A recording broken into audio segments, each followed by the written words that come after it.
बच्चों, मैं Ragini Singh शिवव्रत Singh children academy से आपकी हिंदी अध्यापिका। तो बच्चों, आपने बहुत सी कहानियाँ सुनी होंगी जिनमें कई राजा अपनी प्रजा का बहुत ध्यान रखते होंगे। तो कुछ राजा क्रूर एवं निर्दयी होते होंगे जिनका प्रजा के दुख से कोई मतलब नहीं होता होगा। तो आज हम अपने पाठ्य पुस्तक रिमझिम के पाठ 7 दान का हिसाब में ऐसे ही एक राजा की कहानी पढ़ेंगे जिसके लिए अपना ही शौक सर्वोपरि था। तो आइए बच्चों, पहले हम पाठ के शीर्षक का अर्थ जान लेते हैं। दान का अर्थ होता है धर्म एवं श्रद्धा की दृष्टि से कुछ देना। कुछ देने का मतलब बच्चों, जैसे हम किसी को धन, अन्न, वस्त्र आदि जब किसी को देते हैं तो वही दान कहलाता है। और हिसाब का अर्थ होता है लेखा जोखा। जब हम किसी सामान, वस्तु आदि का लेखा जोखा रखते हैं तो उसे हिसाब कहते हैं। तो बच्चों, एक राजा था। राजा बहुत ही शौकीन मिजाज का था। शौकीन मिजाज का मतलब होता है शौक रखने वाला। तो राज्य का अधिकतर धन इसी शौक पर खत्म हो जाता था। प्रजा के सुख दुख का उसे बिल्कुल ख्याल न था। उसकी सभा में बहुत से नामी लोग आते थे जो आर्थिक रूप से संपन्न थे, परंतु गरीब, सज्जन और विद्वान कोई भी नहीं आता था, क्योंकि इनका सभा में कोई भी सत्कार का अर्थ होता है बच्चों सम्मान, नहीं होता था। एक बार उसके राज्य में अकाल पड़ गया। यहाँ पे बच्चों अकाल शब्द आया है, तो अकाल शब्द का अर्थ होता है वर्षा ऋतु में वर्षा का न होना। भारत में मुख्य रूप से कृषि का अर्थ होता है बच्चों खेती, वर्षा पर ही आधारित है। अगर वर्षा नहीं होती है तो खेती सूख जाती है। खेती सूख जाती है तो अनाज नहीं होते हैं, और अनाज नहीं होगा तो खाएंगे क्या, और खाएंगे नहीं तो लोग मरने लगेंगे। इसी तरह उस देश में अकाल पड़ गया और पूर्वी सीमा के लोग भूखे प्यासे मरने लगे। और जब यह राजा ने सुना तो उसने कहा कि यह भगवान की मार है, इसमें मैं क्या कर सकता हूँ। प्रजा भूख से मरने लगी तो कुछ लोग राजा के पास मदद के लिए गए। उन्होंने कहा, महाराज, आप हमारी सहायता करें ताकि हम अपनी जान बचा सकें। राजा ने उनको डांटकर भगा दिया। प्रजा ने राजा से केवल 10,000 रुपये की ही मांग की थी और कहा कि अगर आप हमें 10,000 रुपये दे देंगे तो हम आधा पेट भी खाकर अपनी जान बचा सकेंगे। राजा को यह भी मंजूर न हुआ। मंजूर न होना मतलब स्वीकार न होना। वह सहायता के नाम पर 1 रुपये भी देने को तैयार नहीं हुए। जैसा कि राजा को अपनी प्रजा का ध्यान रखना चाहिए। एक राजा पिता के समान होता है और प्रजा बच्चे के समान। लेकिन राजा उनकी दयनीय दशा का मजाक उड़ाने लगा। राजा के भय से राज दरबार के लोग भी हाँ हूँ करके रह गए, जबकि राजा को पता था कि राजा जो कर रहे हैं गलत कर रहे हैं।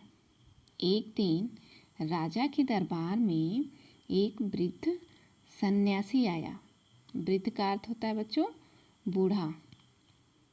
सन्यासी ने राजा की झूठी तारीफ करते हुए कहा कि दाता कर्ण, महाराज, मैं बहुत दूर से आपकी प्रसिद्धि सुनकर आया हूँ।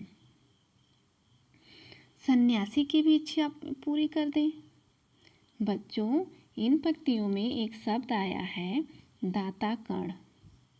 तो मैं आप लोगों को ये बताते चलूँ कि दाता कर्ण कौन है और उन्हें दाता कर्ण क्यों कहा गया है। कर्ण महाभारत कथा के एक महत्वपूर्ण पात्र थे जो कवच और कुंडल पहने ही पैदा हुए थे, और ये कवच कुंडल उनकी रक्षा करते थे। जब तक ये उनके शरीर पर थे, कहा जाता है कि कोई उनसे जीत नहीं सकता था। लेकिन उनके बारे में ये भी प्रचलित था कि कर्ण बहुत दानी थे और प्रतिदिन नहाने के बाद वह ब्राह्मणों को दान देते थे। उस समय उनसे कुछ भी दान में मांगा जाता तो वे दे देते थे।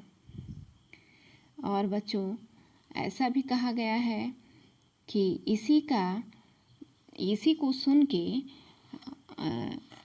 राजा इंद्र आए और उन्होंने इनसे उनका कवच कुंडल मांग लिया और ये खुशी खुशी अपना कवच कुंडल भी दान में दे दिए। यह बातें सुनकर राजा ने प्रसन्न होकर कहा, सन्यासी, तुम्हें कितना धन चाहिए? अगर थोड़ा चाहिए तो मैं दे सकता हूँ। सन्यासी ने कहा, मैं वृद्ध, ज़्यादा धन लेकर क्या करूँगा? तो बच्चों, सन्यासी ने कहा, मैं राजकोष से मामूली भिक्षा लेना चाहता हूँ और मेरे भिक्षा लेने का नियम इस प्रकार है। मैं पहले दिन जो लेता हूँ, दूसरे दिन उसका दुगुना तथा तीसरे दिन उसका दुगुना, इसी तरह प्रतिदिन 20 दिन दुगुना लेता रहता हूँ। भिक्षा लेने का मेरा यही तरीका है। राजा बोले, ठीक है, लेकिन पहले दिन कितना धन लोगे? पहले ये तो बताओ। सन्यासी ने बोला, ज़्यादा नहीं, मैं पहले दिन सिर्फ 1 रुपये लूँगा। राजा इतने कम पैसे सुनकर खुशी खुशी तैयार हो गए। इस तरह सन्यासी रोज भिक्षा लेने आने लगे। पहले दिन 1 रुपया, दूसरे दिन 2 रुपये, तीसरे दिन 4 रुपया। शुरू में तो राजा को ज़्यादा नहीं लगा, लेकिन 10 दिन में पैसा बहुत ज़्यादा हो गया और भंडारी ने जब 20 दिन की पूरी रकम जोड़ी तो उसके होश उड़ गए। पूरी रकम 10,48,575 थी। वह भागा भागा मंत्री के पास पहुंचा और मंत्री को पूरा हिसाब दिखाया। मंत्री भी चकरा गए। वह भी भागकर राजा के पास गए और राजा को सारी जानकारी बताई तो राजा के होश उड़ गए। राजा ने कहा, इतनी धनराशि दान में देने से तो हमारा राजकोष पूरा खाली हो जाएगा। राजा ने 1 बार देखा, 2 बार देखा, इसके बाद वे बेहोश हो गए।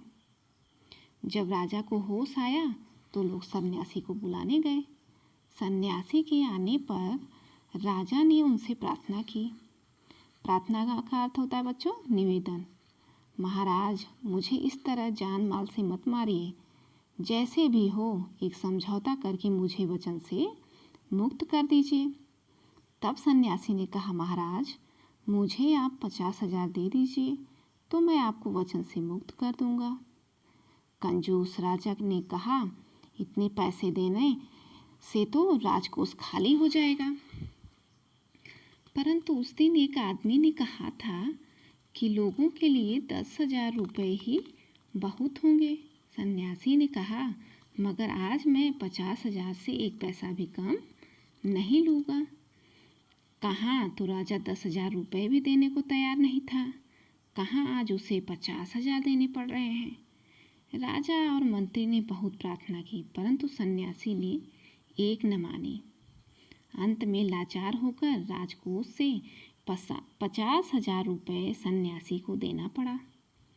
पूरे देश में यह खबर फैल गई कि अकाल के दौरान राजकोष से 50,000 रुपये दान में दिए गए। सारी प्रजा में हर्ष की लहर दौड़ गई। सारी प्रजा खुश हो गई। सभी ने कहा कि हमारे राजा कर्ण जैसे ही दानी हैं। तो बच्चों, इस कहानी से हमें यह शिक्षा मिलती है कि देश का राजा अगर लोभी का अर्थ होता है बच्चों लालची या मूर्ख हो तो उस राज्य की प्रजा कभी सुखी नहीं रह पाती है। अगर इंसान के पास बुद्धि और विवेक हो तो वह कभी भूखा नहीं रह सकता, जैसा कि सन्यासी ने किया।